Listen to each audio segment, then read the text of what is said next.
O relacionamento a dois, o casamento em si, é uma construção em conjunto. Vai ter momentos em que um vai doar 90%, o outro 10%, e vai ter momentos em que ambas as partes vão estar doando 50% nesse relacionamento para que os dois juntos fiquem 100%.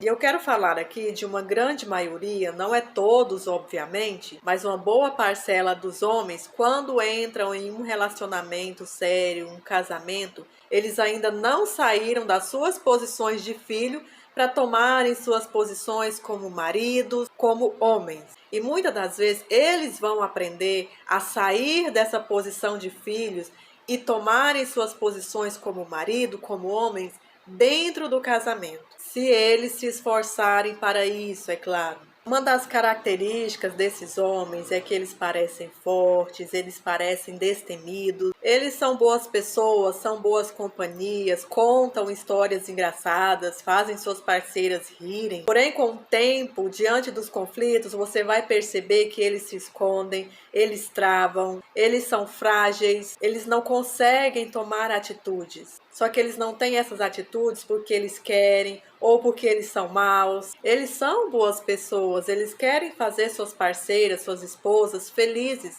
Porém, eles agem assim de forma inconsciente e por causa das suas imaturidades, eles não sabem assumir o seu papel, a sua posição como homens. Então, muitas vezes, esses homens filhos, eu vou chamar assim, eles vão ter que aprender dentro do casamento a ser homens, a serem maridos, porque eles aprenderam a vida toda a serem filhos. Eles não foram ensinados a ser maridos, a serem homens. Só que dentro do casamento, muitas vezes, o que vai impedir que esses homens amadureçam, tomem as suas posições, saiam desse papel de filhos e entrem para o papel de marido, de homens, é que suas esposas se tornaram suas mães. A dificuldade que esses homens têm de tomar conta da vida, de tomar suas decisões, foram supridas pela vontade de suas parceiras de tomar conta de tudo, resolver tudo, dar ordens. Essas esposas, essas mulheres se cansam de ver que eles não tomam posições, que eles não vão resolver, então ela vai lá e resolve por eles, vai lá e paga por eles, vai lá e banca a parte deles. E existem ainda, né, nessa parcela de homens, filhos, tem os homens que não gostam e não querem trabalhar, eles escoram nas suas parceiras, escoram nas suas esposas, e aí eles protelam, eles são muito bons em dar desculpas e vão empurrando com a barriga. E aí, se a mulher cobra, eles ficam mudos, inventam histórias, muda de assunto, se faz de vítima e muitas das vezes até mente. E aí isso faz com que essa mulher fique carregando esse homem, a sua casa, a família, tudo nas costas. E muitas das vezes eles ainda estão nessa posição de filhos de forma inconsciente. Afinal, filhos não pagam conta, filhos não precisam assumir responsabilidades, filhos não trabalham, filhos não pensam no amanhã, porque eles têm seus pais que resolvem, que faz tudo ali por ele. Então o filho ele não tem essa preocupação. E na grande maioria, o que facilitou que esses homens não amadurecessem, não saíssem do papel de filhos, foram os pais superprotetores. Os pais superprotetores, eles protegem seus filhos e passam a eles uma mensagem de que eles sempre vão estar ali. Então isso vai gerar uma crença nesse filho da mão salvadora. Meus pais sempre vão estar aqui me protegendo, cuidando de mim, me dando o que eu preciso. E muitas vezes esses homens, eles vão levar isso para dentro do casamento. Porque esses pais, muitas das vezes, eles não soltam esses filhos, não liberam esses filhos para o casamento. Então, esses filhos casam, eles continuam na posição de filhos e os pais continuam protegendo esses filhos, mesmo eles estando casados. Esses pais superprotetores, eles acreditam que seus filhos não dão conta de andar com suas próprias pernas, eles não dão conta de voar com suas próprias asas.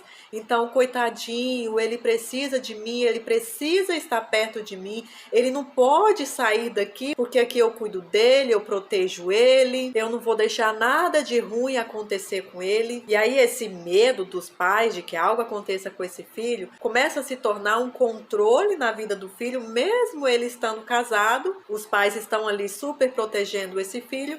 E aí isso não deixa esse filho crescer, não deixa ele amadurecer e vai causar sérios problemas no relacionamento desse filho. E a grande consequência disso é que esses homens, eles não amadurecem, eles não vão sair desse papel de filho para se tornarem homens, para se tornarem maduros.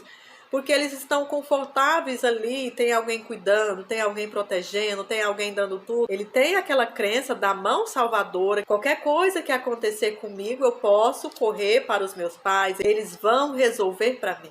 Essa superproteção dos pais não deixam seus filhos serem preparados para a vida, serem preparados para os conflitos, os embates da vida. E aí muitas vezes, na falta do homem tomar sua posição, governar, quem vai tomar o lugar dele é a esposa. Porque ela, além de fazer a função dela, o papel dela, ela vai ter que fazer a função, o papel do homem, porque ele está ausente, ele ainda está nessa posição de filho. Só que isso vai deixar essa esposa cansada, esgotada, estressada, porque ela está fazendo uma função que não é a dela, e na verdade ela está em duas funções. Isso vai fazer ela se definhar ainda mais. Mas aí como que essa mulher vai agir diante disso? Como que essa mulher ela pode fazer com que esse marido ele saia desse papel de filho e se torne homem, se torne marido? Primeiro lugar, como uma mulher sábia, ela vai cuidar de si. Esse cuidado de si, eu não estou falando questão de estética, de se arrumar, de se maquiar, de fazer unha, cabelo, essas coisas não. Isso é muito legal, mas não é disso que eu estou falando. Eu estou falando do autocuidado, o cuidado interno com ela mesma. Porque de nada adianta a mulher estar muito bem por fora, mas por dentro ela não está resolvida. E o fato dela não estar resolvida vai fazer com que ela se submeta a abusos emocionais, que vai fazer mais estragos na vida, no emocional dessa mulher, já que ela está sobrecarregada. É uma bola de neve, um efeito dominó. E uma boa ferramenta para que a mulher ela volte para si, ela se cuide de forma internamente, é o autoconhecimento. O autoconhecimento é a capacidade de você se conhecer, conhecer seus pontos fortes, seus pontos fracos, se autoconhecer, conhecer dentro de você aquilo que levou você a buscar por esse tipo de relacionamento e conhecer também dentro de você aquilo que te faz manter nisso tudo, te faz sobrecarregar com isso tudo. O autoconhecimento, ele nos mostra aquilo que está escondido dentro de nós. Talvez o medo de ser rejeitada, o medo de ser abandonada, o medo da solidão, o medo de ficar sozinha. Esses medos talvez fizeram você a buscar por esse tipo de relacionamento e a se colocar no lugar da mãe desse marido, desse parceiro. Isso porque a sombra, o medo da solidão, da rejeição persegue você. E aí te paralisa, te aprisiona numa dependência emocional do outro. É algo tão natural, olhando assim, mas ao mesmo tempo tão espiritual. Porque por mais que você acredite em Deus, acredite que Deus nunca vai te abandonar, que Deus está com você, mas você não consegue sentir essa presença porque você está aprisionado no outro, você está refém no outro, está presa no medo. A dependência emocional, ela nos leva de forma inconsciente a buscar por um amor, por uma aceitação que nós não recebemos lá na infância dos nossos pais. E inconscientemente nós estamos buscando preencher esse vazio, essa falta desse amor, dessa aceitação. Agimos como crianças buscando no outro os nossos pais para nos relacionar. Buscando no outro esse amor, esse afeto, essa aceitação dos nossos pais. A falta da presença paterna e materna, e quando eu falo falta, eu não falo somente da falta ali da presença física, eu falo falta de acolhimento, falta de amor, falta de atenção, a falta do carinho, da afirmação, da direção ali na vida dessa criança. Essa falta vai fazer com que essa criança fique paralisada na dor da rejeição, na dor do abandono. E essas dores vão te manter refém de uma dependência emocional na vida adulta. E aí, de forma inconsciente, faz você procurar, buscar por relacionamentos disfuncionais, porque de forma inconsciente está buscando esse amor de pai nos homens ou esse amor de mãe nas mulheres. Então, quando você começa a cuidar de você internamente, o autocuidado de forma interna, e aí você começa a ressignificar suas referências da infância, começa a ressignificar seus traumas, seus medos, suas feridas emocionais, e aí a partir disso você começa a resgatar a sua identidade, começa a resgatar o seu amor próprio,